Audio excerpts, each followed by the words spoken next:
네, 김부겸 국무총리 후보자 임명동의안이 국회 본회의를 통과했습니다. 본회의가 끝난 뒤엔 두 장관 후보자에 대한 청문 절차도 속전속결로 마무리되면서 야당인 국민의힘의 격렬한 항의가 이어졌습니다. 네, 취재기자 연결해서 지금 상황 들어보도록 하겠습니다. 김태민 기자. 네, 국회입니다. 네, 국무총리 후보자 인준안 여당 단독으로 처리가 됐죠? 네, 오늘 저녁 7시 열린 본회의에서 김부겸 국무총리 후보자에 대한 임명 동의안이 국회 문턱을 넘었습니다. 총리 후보자 임명 동의안은 재석 의원 176명 중에 찬성 168명, 반대 5명, 기권 1명, 무효 2명으로 가결됐습니다. 김부겸 국무총리 후보자는 문재인 대통령의 임명 재가를 거쳐 현 정부 세 번째 총리로 취임할 것으로 보입니다.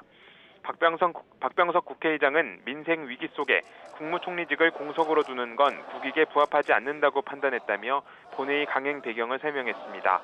표결에 앞서 여야는 의사진행 발언을 통해 서로에 대한 비판의 목소리를 높였는데요.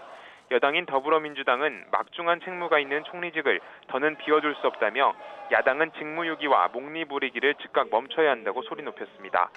야당인 국민의힘은 오늘 일방적 표결은 야당 존재를 거부하는 폭거라며 오기를 넘어 국민과 국회를 완전히 무시하는 반칙이라고 항의했습니다. 이어 표결에 불참한 채 본회의장 밖에서 항의성 시위를 이어갔는데요.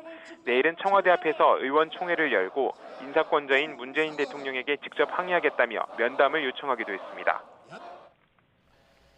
네, 여당은 또 두 장관 후보자의 인사청문 보고서도 속전속결로 처리했죠.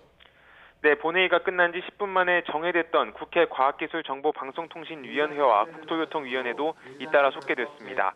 이어 임혜숙, 노영욱 두 장관 후보자에 대한 인사청문 보고서 채택이 속전속결로 이뤄졌습니다. 이원욱 국회 과방위원장은 회의 속개 직후 여당 청문위원 11명의 찬성으로 임혜숙 과기부 장관 후보자에 대한 인사청문 보고서 채택을 의결했습니다. 이에 대해 야당은 의사진행 발언도 하기 전 이뤄진 날치기 통과라며 강하게 반발했지만 회의는 약 10분 만에 마무리됐습니다.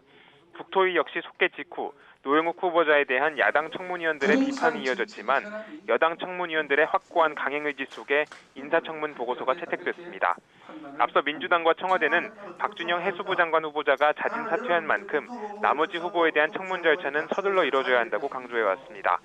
이에 따라 국무총리에 이어 두 장관 후보자에 대한 임명 절차도 조만간 마무리될 것으로 보입니다. 이로써 청문 전국은 마무리됐지만 앞으로 국회 운영은 야당의 거센 반대 속에 적지 않은 난항이 예상됩니다. 특히 김호수 검찰총장 후보자의 인사청문회가 남아있는 만큼 이 절차 역시 진통이 불가피할 것으로 보입니다.